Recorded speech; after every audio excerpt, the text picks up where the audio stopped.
今回は久々に家具の DIY をしようかなと思ってます。で、ダイニングテーブルを自作しようかなと思ってて、今ここに椅子が2脚あるんですけれども、ここにちっちゃいダイニングテーブルを作ってここで食事できるようにしようかなと思っております。幅60センチか70センチくらいの四角ではなくて八角形のテーブルを作ろうと思います。本当はラウンドテーブルがいいんですけれども、丸く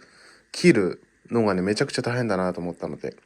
角を落として八角形に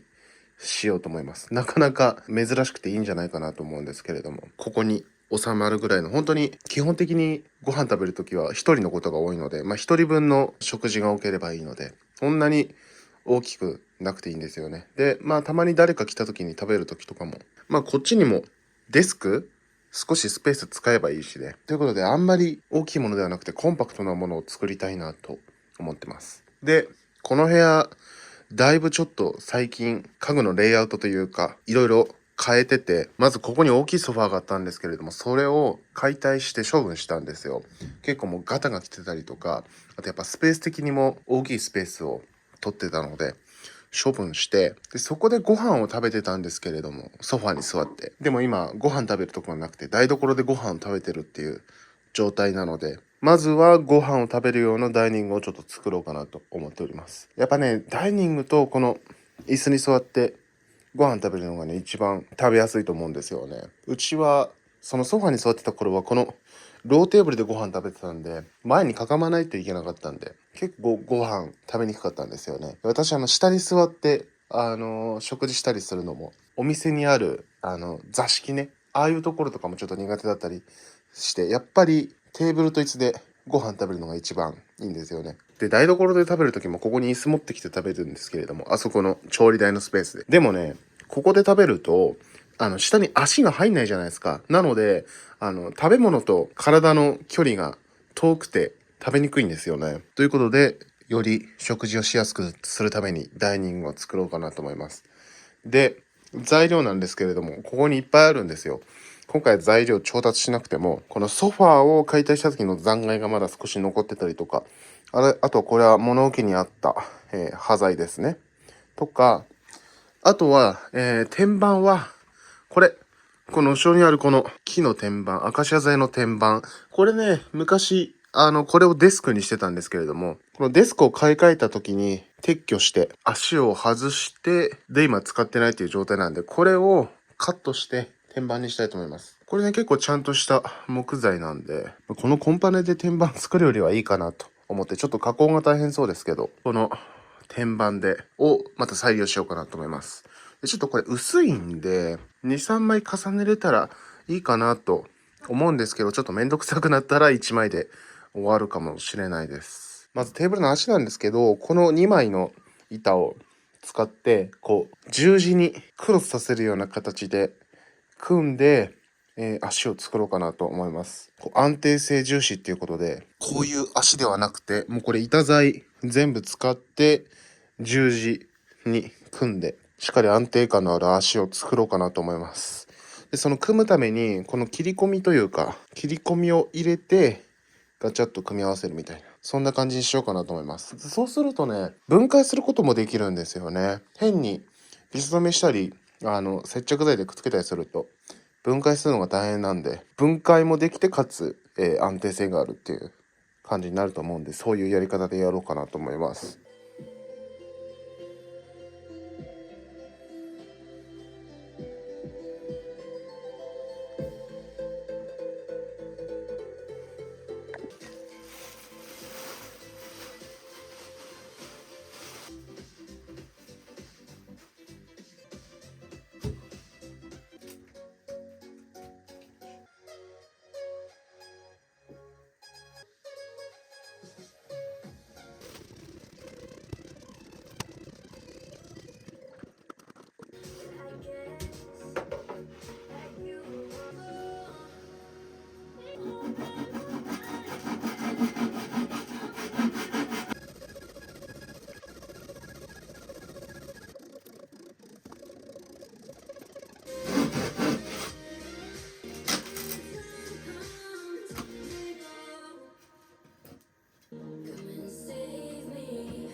何回か試行錯誤することになると思いましたが、なんと一発で綺麗に組めましたね。安定感も抜群です。これはいいですね。次はヤスリ掛けです。これ結構ね、バリがあるんですよね。こんな感じで。これが手に刺さると痛いので、角を落としつつ、あと表面も滑らかにします。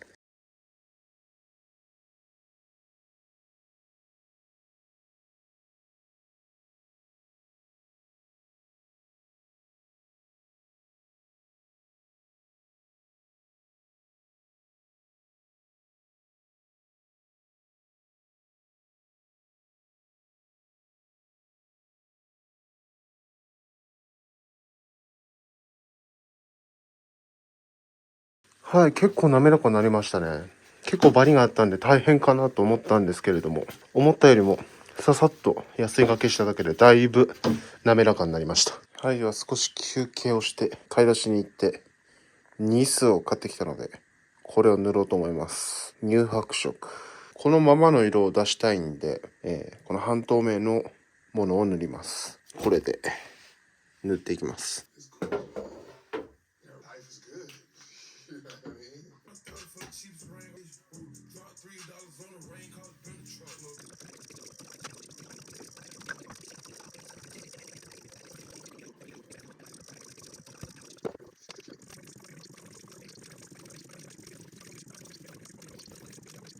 ニス塗り終わりました。だいぶ木の色も綺麗に出て完成に近づいた感がありますね。でね、やっぱりめちゃくちゃ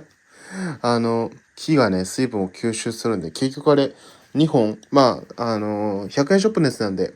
ちっちゃいんですが、ほぼ2本使っちゃいましたね。この1枚あたり1本っていう感じで。めちゃくちゃニス吸いますね。なので天板の時にはまた買いに行かないといけないですね。どれくらい必要かっていうのが分からなかったんですけれども、2本なくなってしまいました。とりあえずこれは外で乾かしておきます。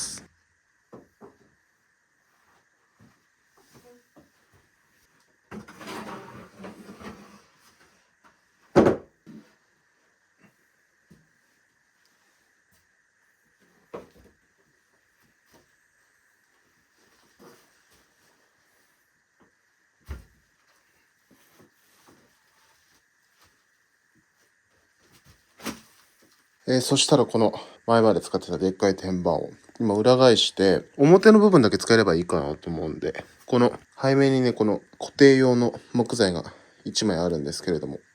これいっぱいビス打ってあるのを外していきたいと思います。カメラ回し忘れてましたが全部取り終わりました。こんだけのネジ50本ぐらい使ってましたね。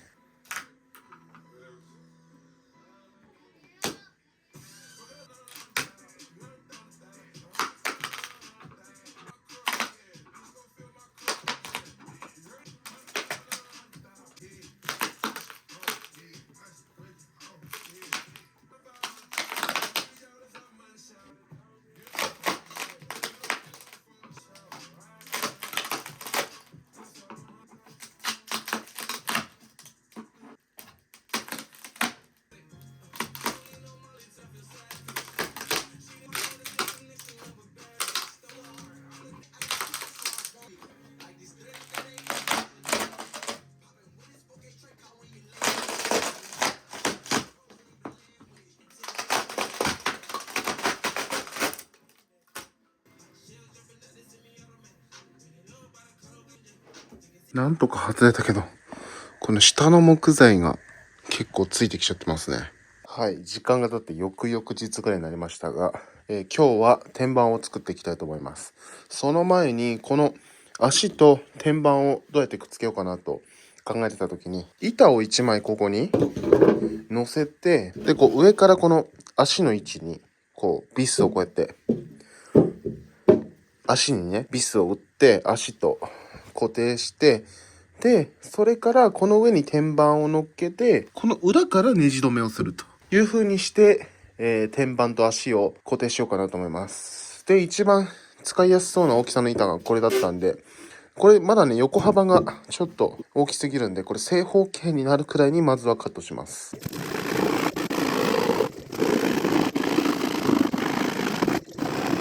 ちなみにね、ヤスリ掛けは浴室でやることにしました。この前部屋でやったらもう木くずでほこりっぽくなって大変だったんで、この密閉できるお風呂場でちゃんとこれマスクもして、メガネもね、これメガネにも付着して洗わないといけなかったんで、これメインで使ってるやつじゃなくてメガネもサブのやつに変えて、浴室もこれ排水口とか中入んないようにカバーしたり、換気扇もうちはいつもこれフィルター貼ってるんでいいんですけど、ここもフィルター貼ったりとか、こういう準備は必要ですけれども、絶対こういうとこでやった方がいいですね。あとうるさいんでイヤホンとかも必須です。今やってヤスリがけが大変というね。ここにまあこんな感じですね。ちょうど角が合うようにして、この上からビスで留めます。そうすることによって、天板つけるのも簡単になりますし、十字の形が崩れにくくなったりとか、そういうメリットもあるんで、とりあえずこれ取り付けます。 25mm のコーススレッド。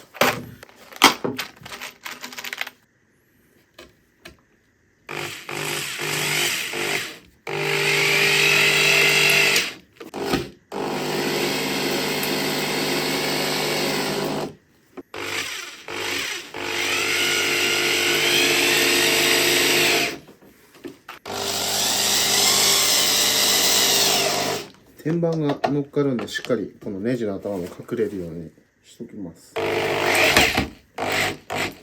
全然安定感違いますね。で、この上に乗っけられる感じになりました。試しにこう座ってみますが、高さもちょうどいいですね。すごいですね。耐荷重も多分私が乗っても大丈夫そうなぐらい。怖いんでやりませんけど、そのくらい丈夫です。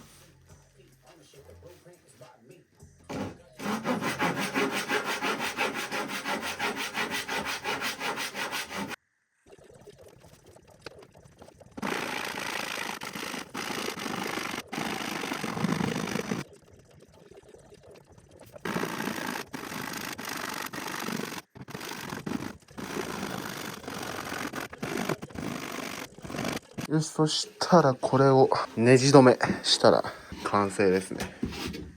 こうして、だいたい中央に来るようにしてネジ止めしていきます。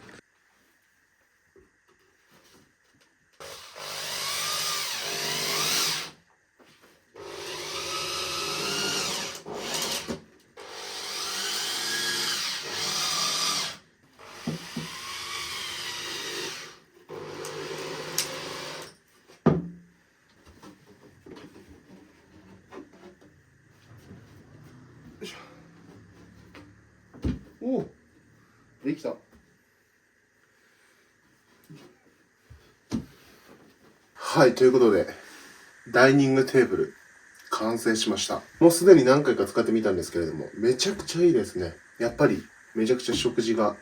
しやすいですし、安定感も若干揺れはしますが、全然使える範囲ですね。もう一人分の食事には